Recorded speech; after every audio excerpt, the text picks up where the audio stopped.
Welcome to the ChangeMakers Podcast, produced by cityCURRENT and brought to you by Lipscomb and Pitts Insurance. This show shares personal stories and insight from those who are giving back and making a difference so we can learn and do the same. We cover life lessons, business advice, passion, and purpose. Now here's our host, the CEO of cityCURRENT, Jeremy Park. Welcome to the ChangeMakers Podcast, produced by cityCURRENT. I'm your host, Jeremy Park. We have a fun treat, a double treat, if you will, a 2-for-1 special where we have a ChangeMakers couple who is doing amazing good, who has a very powerful story as well. So we are joined by our good friends, Robin and Jason Hills. We're doing a virtual version because obviously we're during the quarantine time, so we want to make sure that everyone is safe and healthy where they are. So they're coming to us from their home. I'm in my home. Robin and Jason, how are you two doing? Doing well, thank you. Very well, thank you. So let's start with, we'll have some fun with this. We'll kind of bounce back and forth, but let's start a little bit with your story, Robin, in terms of your childhood. Give us some perspective on where you grew up and your family life, and then we'll talk about a disability that has created quite a lot of ability. So go ahead and tell a little bit of your childhood and your story. Well, to begin with, my mother raised me to meet challenges and or goals with tenacity and grit. The words "I can't" were never allowed to enter my vocabulary. She was very tough, but without her prodding, I don't think I would be the woman, the mother, the social worker, the person that I am today. Give listeners a little bit of just what your life is in terms of the disability. So kind of walk us through a little bit of that. Well, I deal with cerebral palsy, which is a neuromuscular disease that affects the brain's ability to convey messages to the appropriate muscle areas. I tell people it's a lot like dealing with a disconnected computer, in that the brain may be able to get the messages to the appropriate muscle area, but the response may be skewed or absent altogether. I am predominantly a wheelchair user due to some car accidents that I've suffered in recent years, and that has thrown the disability into a whole new spectrum of dealing with chronic pain. Share, before we jump to Jason and his story, share a little bit, because when you were a child, you went through an experience where you were, for the most part, put into, not necessarily an institution, but you were put into a place that removed you from the family. And then your mom decided, wait a second, we need you with the family, and this is what's best for you. Share a little bit of that experience and what that was like for you as a child. Well, I grew up in a small town in New Hampshire, which was interesting in the respect that I was the first person in my district to be mainstreamed. Prior to my introduction to readiness, which was before first grade, there were no ramps, there were no accessible doorways, there was no way into the building, and everything became, oh, this is Robin's ramp, or Robin's special bathroom, and from the get-go, even as a child, I rejected and regretted that notion, because I wanted it to be not just for myself, but also for other people coming after me. Yeah. How did that, because to your point, like you're kind of being singled out and you just want to be normal. And so how did that kind of stepping in, how did that ultimately shape the way you view others in the world? In other words, did you internalize that to where you kind of had that chip on your shoulder moving forward, or were you able to kind of release that, especially as you went off into college and ultimately met Jason and started having a family? Where did that play into you psychologically and how you kind of adapted? Our choices frame our future, and thankfully, I had very supportive mentors throughout my life, as well as my mom, as I said. And somehow, at a young age, I was able to realize that harboring bitterness in any way, shape, or form is very detrimental to the development of one's spirit and soul. So I reasoned not to quote unquote nurse bitterness in any way possible and realize that our circumstances or my circumstances were not just for my benefit, but for the benefit of those around me, meaning that I have a story to share, but I can also learn from others. And that's just the simple framework from which everything formed after that. Before we get into my story, one of the things with cerebral palsy is having trouble with chronology and spatial issues. And she happened to marry a history teacher, so that kind of worked out. And I've done some looking into the chronology of the laws that were established that made it possible for Robin to, get into the public school. And it's pretty fascinating, I think, especially from Memphis. There's the hometown connection here. So the Civil Rights Act, which was largely the work of Dr. King, and the Civil Rights Movement was passed in July 2nd of 1964, which happens also to be our oldest son's birthday. Not the 64 part, but the July 2nd part. And then fast forward to 1973, and the very first act gets passed on the platform of the Civil Rights Act, which allows disabled people to enter into mainstream society. One of the mantras of their movement was, Rosa Parks fought to get into the front of the bus, and disabled people were fighting to get onto the bus. And that started a ball rolling in 1973 that led to 1975, which was when the first ADA legislation, first IDEA legislation was passed, allowing disabled people into the public school systems. So that was perfect timing because that was the first year that she was eligible to go to school, which is amazing when you think about the fact you had mentioned earlier, the CP Center in Huntsville, Alabama, where they grew up for a couple of years before moving. Robin was actually placed into the Huntsville, Alabama Cerebral Palsy Center by her mother, who then pulled her out several months later, just feeling deep in her gut that this was the wrong decision for her daughter. It might have been the right decision for someone with CP that maybe was more severe. But she just felt this isn't my daughter's path in life. And she didn't even know what the path was going to be. She kind of jumped into this unknown reality and just basically invented each step forward as she went. And then it was only until several years after that ADA legislation showed what the path was going to be. And it was serendipitous or providential, if you will, that she was an elementary school teacher in the actual school that Robin was restricted to go to. Wow. And could be there in the elementary school teaching her fellow coworkers about her daughter's disability and establishing a bit of empathy, because as you can imagine, nobody was ready for this. Nobody knew what this was going to look like. That empathy side where you've got your daughter, that's your daughter, where you can set and be the role model, but also too, you can create the family structure, so to speak, within the coworkers and the students and the others to actually build that into where you do. Empathy is the best word. I agree. From the very beginning, I did not want to let my disability define me. It's a part of my life, certainly, and I recognize that, obviously. But there are other aspects of my persona that are even stronger and more prominent. And that's just the way that I have viewed life. I don't know how such insight came to me at a young age, but I really think that it was a gift of providence. Because without it, I wouldn't have survived nearly as well. Kids are very cruel when they're young, as you know, and I was relentlessly teased. And my mother was periodically called back into the classroom several times when I either fell or had some other type of problem with the teacher, or the teacher was unable to address the situation adequately. And she finally went to the principal and said, I need to do my job rather than worry about my daughter every day. So that created some friction, obviously, as well as the fact that in the beginning I could only function for half of the school day without experiencing pain or exhaustion.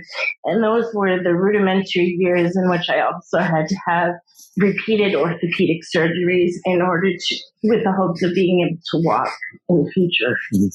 Yeah, I look at the situation on your end is you have to grow up pretty fast. I mean, the situations that you're dealing with, how people are treating you, you mature very fast. And the other thing is you become so much stronger than most other people because of that. You have to be more resilient. You have to be stronger, more determined, because you're dealing with, in many cases, way more obstacles, way more of a stacked deck against you. And so to be able to persevere and come out on the other side, it really shows your strength.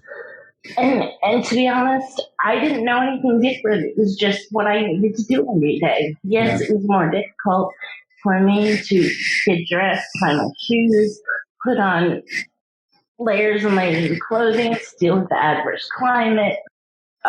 These were all things that differentiated me from other kids who could do things quickly. And I also initially was dealing with a teacher who was very ill-equipped to handle my situation and often reacted with frustration. So that was an obstacle as well. Yeah. But that was elementary school. And then there came middle school and high school, in which I was given a wonderful reprieve from the public school systems in the respect that the district deemed it more profitable for them to pay the tuition for me to go out of district to a private school that I applied to, rather than make the necessary modifications to the schools that were already in place. So I was sent out of district to a private school for junior high, which was 2 years, and then 4 years of high school, which is absolutely stunningly wonderful. Yeah, the irony is that in the school ducking their responsibility to make this school accessible to Robin, she ended up getting into a rock star private school that put her in place to get into Skidmore College, which is where we ended up meeting. Yeah, let's say everything happens for a reason. Yeah. And sometimes a negative situation is a very positive.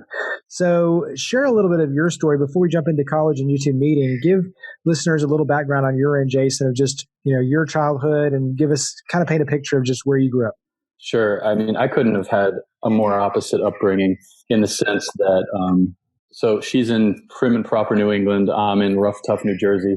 And, she grows up with all these struggles. Learning how to walk was a struggle in itself. And I'm growing up with every amenity you can imagine. I've got a CEO grandfather who was the founder of Westchester Federal Savings Bank, grew it from a 1 branch to a 15 branch powerhouse in the richest suburbs of New York City. Was the inventor of the student loan. Don't throw tomatoes at me if you have kids in college. But he started that trend back when college was affordable. Was part of the Levittown project, which is the birth of the modern suburbs. So being born into that kind of an atmosphere, if I wanted a car, I could get a car. I didn't have to get a job if I didn't want to. Kind of a happy-go-lucky approach to life, very selfish, kind of your average white privileged kid upbringing kind of a thing. And I didn't have to work for much of what I got until I got to college. I started working hard, but that was only because I wanted to do my grandfather proud, who had agreed to put me through my education.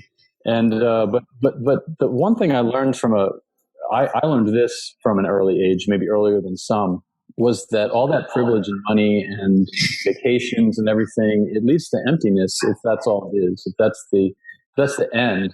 In and of itself, I was very unsatisfied, and I didn't know why. I knew there was something missing in my life. I ultimately found that it was God and faith and the Lord. And that it's funny because I came to that realization while I was at Skidmore College at the exact same moment that Robin and I had an opportunity to meet. I'll share one quick anecdote. The very first time I saw Robin, I was at a party in my room on the 3rd floor overlooking Case Green at Skidmore College in upstate New York. It was in the winter, and me and a couple of my buddies were hanging out looking out the window, and there Robin's chair comes across the green. It forms like an X, and she's coming down the X on her way to class or something like that. And my roommate looks out the window and he says, "Hey guys, look, snowmobile sighted." And everybody laughs. And Robin gets the nickname in our circles, the Snowmobile. So here's this woman who's just endured hell and back to try to get to school, has done all these amazing things, and all we see is the wheelchair. All we see is an outlier who we can make fun of. And I think I even chuckled at the time, but I remember feeling like I was dying inside. And I'm thinking to myself, there's so much more to this woman than her chair. And then I got to see her in the dining halls a couple of times, and I saw this light in her eyes. I remember thinking to myself, why is she more happy than I am when she's going through all these struggles, and I'm obviously not? That was kind of like a little seed that was planted in my mind. I'm curious, though, on that, backtrack a little bit. So your friends kind of poking fun. You, like you said, internally feeling like this isn't right, I'm dying. Does that then fuel your desire to want to get to know her better? Because it's like, wait a second, they're making fun of her. I don't think that's right. That's someone now I want to get to know.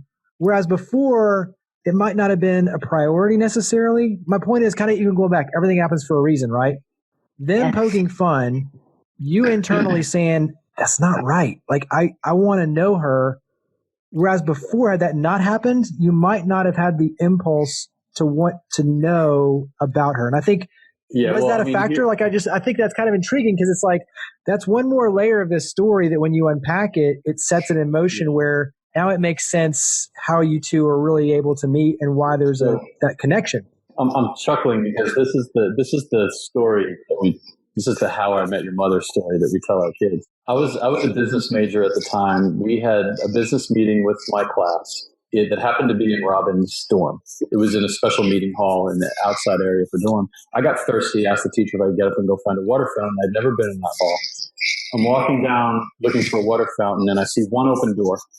Turns out it's Robin's door, and I don't see a water fountain, so I stop in. I see her. She's in the chair, and I ask her if there's a water fountain. She says no. She says, here, but take my glass and go to the kitchen and get some water. And that was the first time I met her.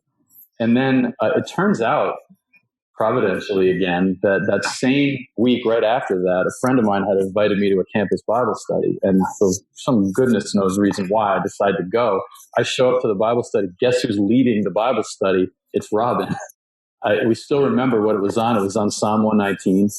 And I remember thinking to myself, well, that's really strange. Here's this woman, seed number one was seeing her going across the green. Seed number two, seeing the light in her eyes in the dining hall. Seed number three, meeting her at that serendipitous moment with the water fountain. And now here we are at a Bible study together. And there was a lot more. I don't have time in a 45-minute interview to tell them. Yeah, and I think, though, I'm big on, what are takeaways and lessons learned, right? Because I think that's how we all learn. And I think on that, it's quite a few things. One is how the internal monologue of knowing that something's not right, leading you to want to explore it. That's something that all of us can do. When you talk about how do we build empathy, how do we treat people with respect, it's giving that internal monologue a true platform, but it's also, too, realizing that one person who says that's not right, who then takes it upon themselves to make it a priority to go and humanize the situation and meet them, can literally change the landscape for everyone. And then, Robin, though, the simple act, two things of one, your leadership in, both the Bible study, but also two, the grace of you saying, here's my cup, go do that, right? A little thing like that, a kind gesture, which automatically then brings you in and brings in this sort of relational piece, right? So I think all those little small things, when you talk about how do people, you extend your arm, you extend the cup. How do you take advantage and normalize and treat people with respect? You listen to the internal monologue and you act on it in terms of opening that door and giving them a chance to truly share who they are and what they're about. Yes, indeed. And as I previously alluded to in your first question to me about cerebral palsy, I am very fortunate in the respect that it does not affect my intelligence nor my speech. If my speech were somehow garbled or my intelligence was somehow impacted by a secondary disability, which is often the case, because cerebral palsy is caused by two predominant issues, the first being premature birth, and the second is oxygen deprivation at birth, both of which are true in my case. So a person can have a secondary disability as well that would affect their intelligence. And I am very privileged not to be affected by either of those constraints. I can speak very well, very fluidly when I'm not as nervous, but I think getting back to your question on how do we respect people, I think it's incumbent upon the individual who has differences themselves not to allow themselves to be defined by the color of their skin, the way in which they move or don't move. It can be an aspect of one's identity, but it certainly doesn't have to encompass all of one's. And I think that is a major takeaway that I was able to bring to Skidmore, not having yet had any students with disabilities. And I was the first live-in student who was accepted with a disability, and a very obvious one at that. Sweetheart, I'm going to brag on you for a second, too. She actually lobbied the school for disability rights. She lobbied the president, got the entire board of directors into a room together and said, listen, this is what disabled people don't have on our campus. We need ramps. We need an elevator. We need door buttons that can push. And they said, yes, we're going to do all of it. And we know other disabled students that have come since her that have been able to go to Skidmore because she was brave enough to push that through. She was a true hero. I'll skip a little bit forward and say that our own daughter now goes to Skidmore College and gets to walk through those exact same doorways and walk up and down those exact same ramps. And she is an RA in the exact dorm that my wife first stayed in when she was a freshman. So now they're both staying in the exact same dorm at the exact same year. Well, not anymore because she's home from COVID-19, but when she's there. Yeah, I mean, really cool storylines. I'm curious on your end, as you two are going through your college experience, did you see the change? So in other words, the friends on your end that at first were kind of making the jests, did you see the change in them where all of a sudden as they get to know her as like your girlfriend and then, these individuals who now this is your wife and a mother, did you see the physical and the mental transformation in the eyes of others through this process? Well, that's an interesting story that actually leads to a tack. And that the tack in my life was I went from being someone who did not really care about faith or God or spirituality or the Holy Spirit or Jesus. I went from that to being a very strong member of the InterVarsity Christian Fellowship group that was at the school. And when Robin left, she was a couple of years before me. I ended up taking up the mantle of leadership, becoming the worship leader and the president. And all my friends that I had known when I first got to school, that really wasn't their gig. That wasn't their thing. So we had a falling out, so to speak, over that issue, not because either side wants. I still dearly love these people. I'm still friends with them. But during those actual raw college years, that was not something that was on the table. And I think they kind of looked at me and they kind of respected my decision, but they didn't understand it. Here's this athlete, here's this skier, this person that has flown by the seat of his pants his entire life. Why would he choose to put himself in what they probably viewed as a type of a prison by dating somebody with all these constrictions? And what I don't think they realized at the time that I, by the grace of God, was able to see was that, I was in a prison. I was in a different type of prison that couldn't be seen, but it was just as real. Robin's prison was on display in a fishbowl for everybody to see. My prison was probably just as debilitating as hers was. And it was in stepping out of that prison, the whole dying to live theory in Christianity. I found my life by dying to my life. And it was getting out of the prison by stepping out of myself and into her zone that got me out of that prison. And it was her stepping out of her zone into mine that got her out of a prison. And together we kind of did a jailbreak, I guess is the best way to say it. Yeah. Give me one thing for each of you that you've learned from each other. So Jason, what's something that you've learned from Robin? Oh man, that's going to make me tear up. Resiliency, I think is probably the number one thing. I mean, I watch my wife struggle every day just to do basic things. You know, for Robin to get up and have a normal day, it's like you and I running a marathon. So basically, I watch my wife run a marathon every single day and keep an amazing attitude.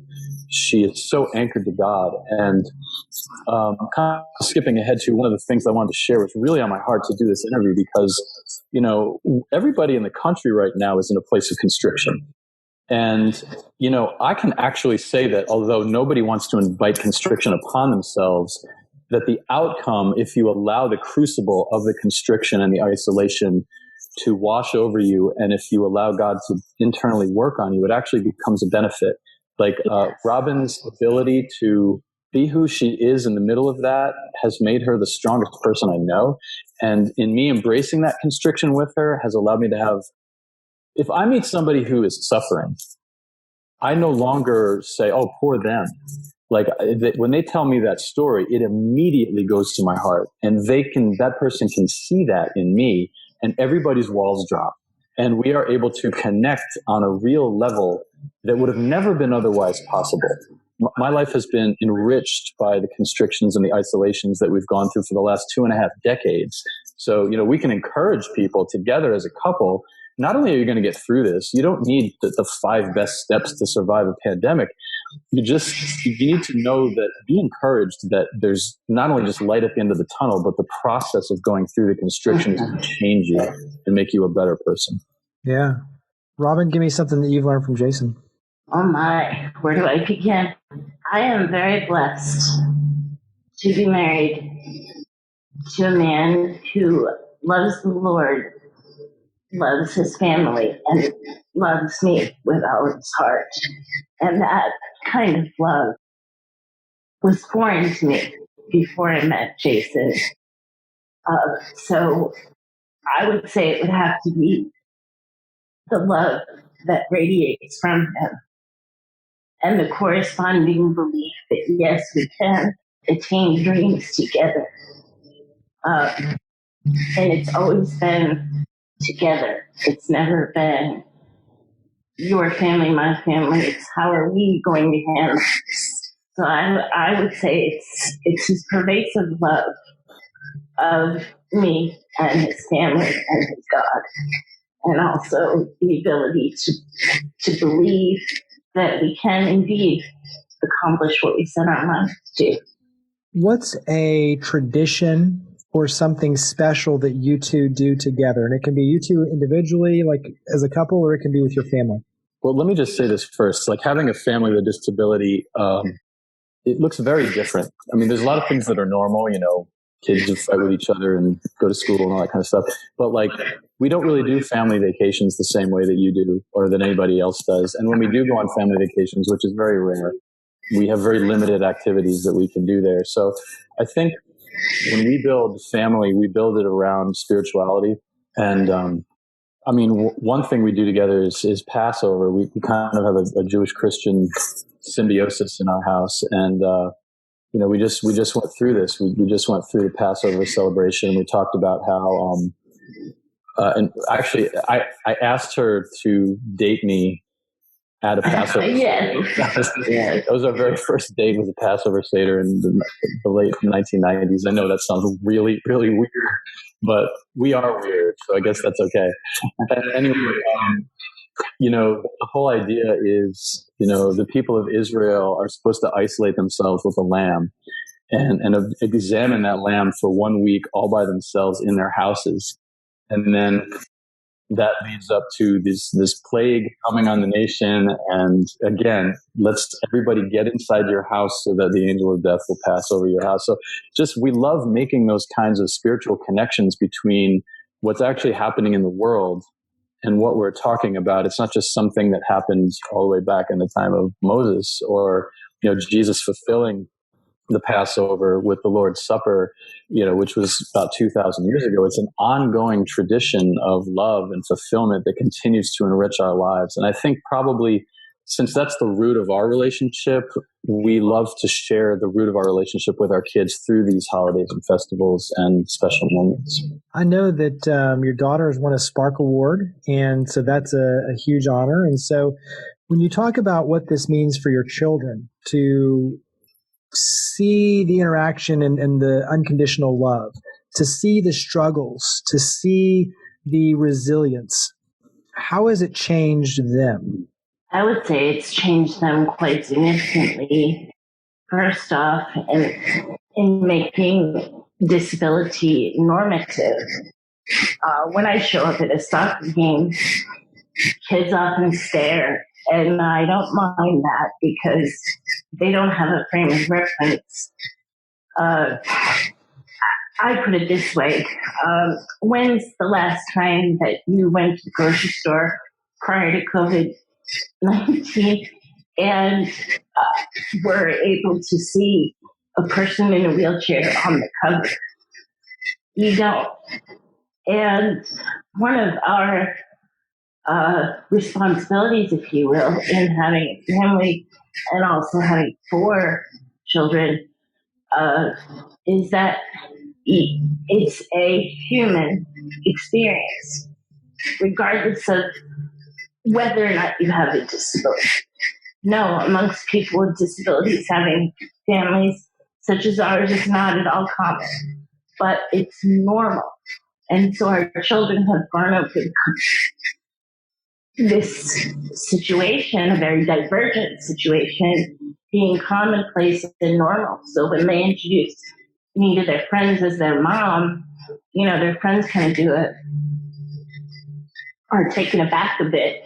But being that Jason and I are so relaxed about our situation, I think we can instill that in our children that this is just what it is.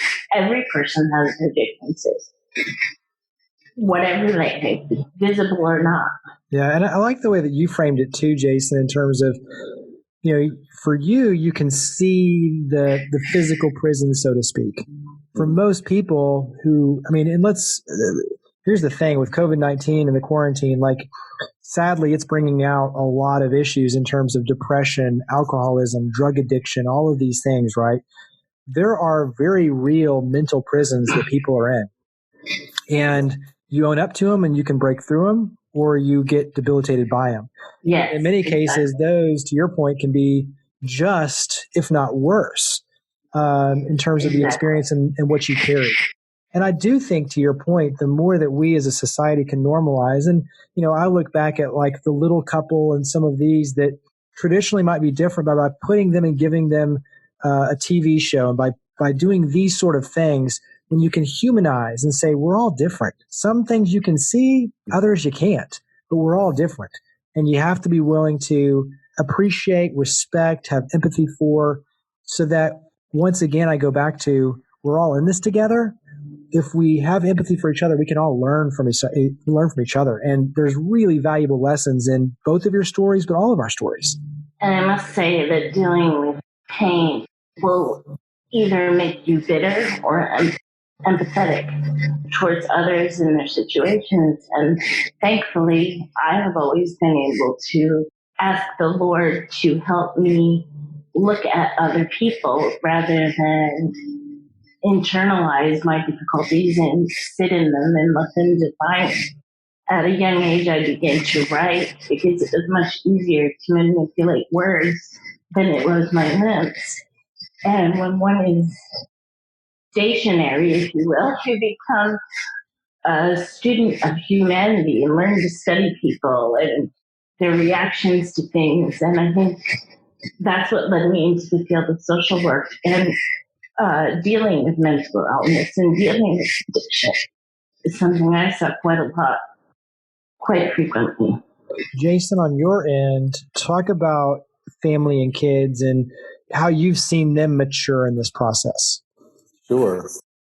Well, I'm so proud of my children in that I think in having, besides for them having resiliency, they also are able to receive people very quickly. I think that, every time someone meets the other, somebody that's from a different background or whatever, and it's the first time you're meeting them, there's almost a natural jerk back reaction that happens inside all of us. I think it's just part of our biology. But because they know what it's like to be in one of those families, they can jump right over that hurdle very quickly when they meet somebody else. I think of Michael, from Memphis Rocks, the very first, person to climb the wall. Like my daughter developed a very close friendship with Michael, like very quickly, because, so what? We grew up in different parts of town and we look different, but that's just what things are like in her family. So it's normal for her to be able to do that. And I get past the surface pretty fast. Yes. Yes.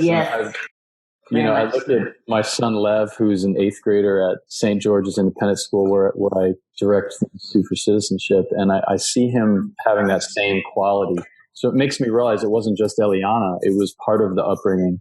He's always the one reaching across the aisle and making the connections from.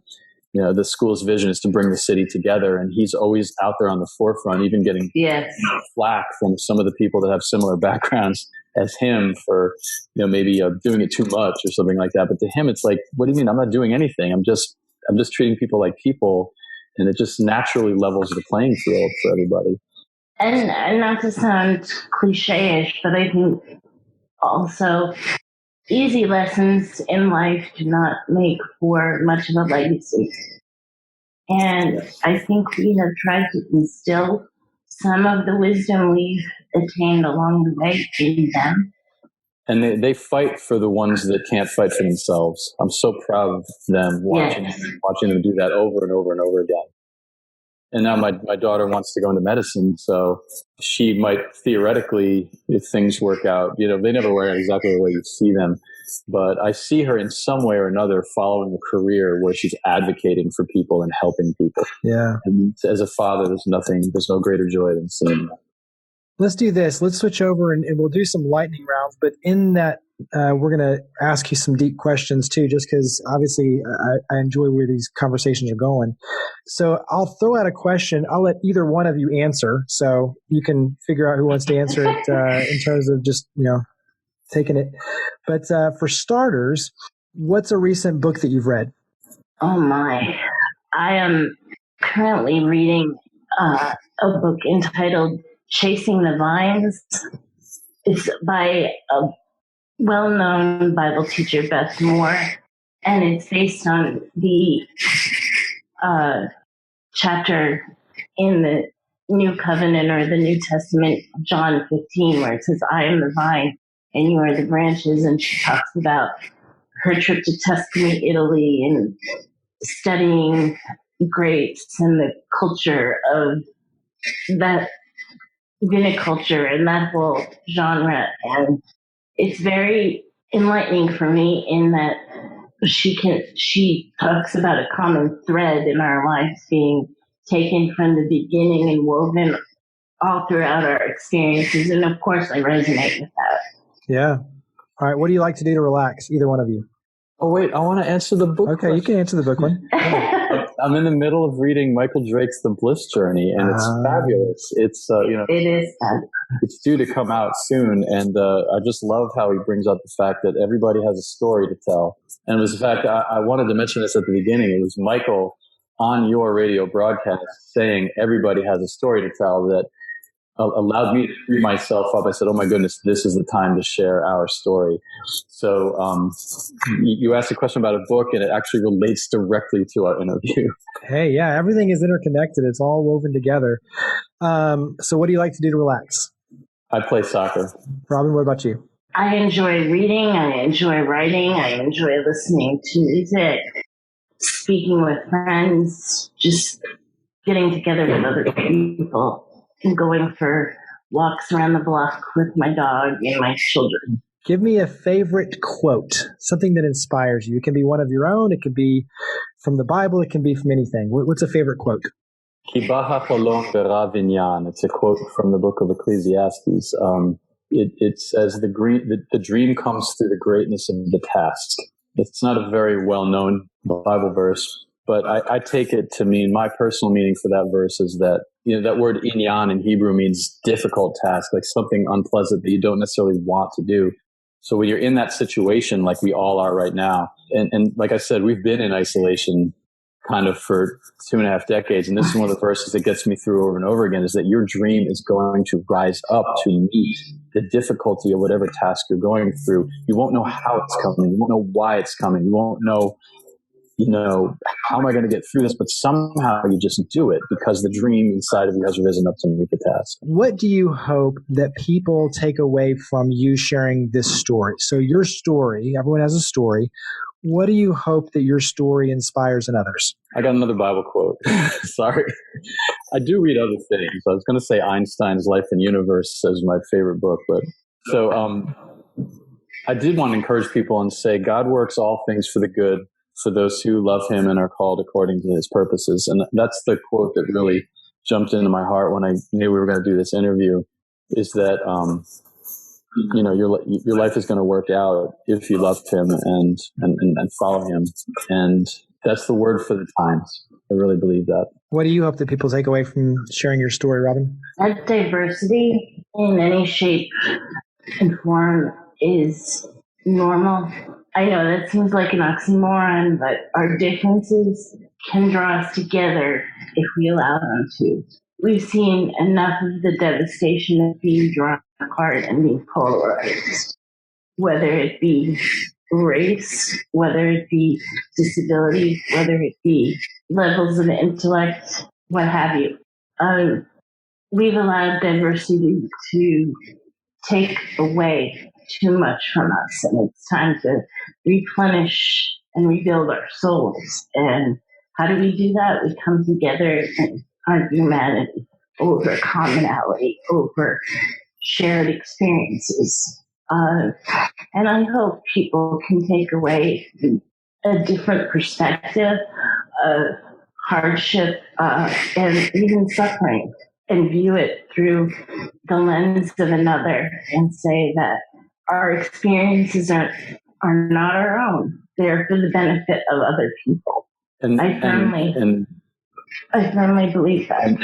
Go ahead. Yeah, I'm sorry to jump in. I just want to say, that's what's going to get you out of your own prison, is by reaching out and seeing that common ground that you can get to with the other person. What legacy, for you two as a family especially, what legacy do you hope that you leave for your children and for our community? So one of the reasons that we came here was so that I could take a job with St. George's Independent School. And to me, the legacy that was started by Dr. King and continues on through the work of our school, through the work of lots of incredible people that we've met in Memphis. This has been my favorite city to live in, from 4 different metropolitan areas.